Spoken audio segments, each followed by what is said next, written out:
दर्शक बंधु समस्त को नमस्कार। आज आमर बारीपटू डालिंब होइचे जो डालिंब हार्वेस्ट करमा।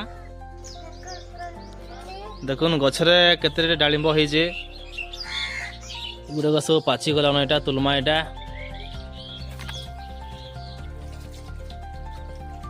एटा गोटे होइचे डालिंब।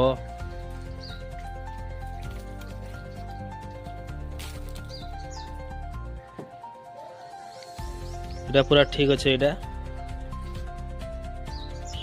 से ऊपर पटे आहरी हेजे ऊपर के चढ़मा देखुन दुईटा हेजे केते बड़ साइज डालिंब हेजे बहुत बड़ बड़ हेजे पूरा पूरा हाथ रे धरी ना हबार बहुत बड़ बड़ डालिंब दुईटा हेजे।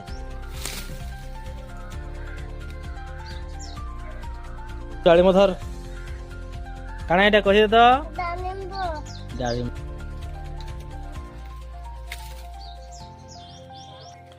तो टोटाल हो गला 1 2 3 4 5 6 7टा डालिंब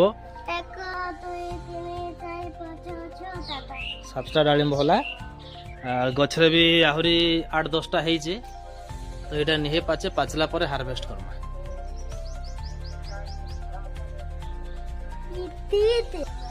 जदि वीडियोटा भल लागला निहाती भाबे चैनल के सब्सक्राइब कर दउन वीडियो के लाइक कर दउन।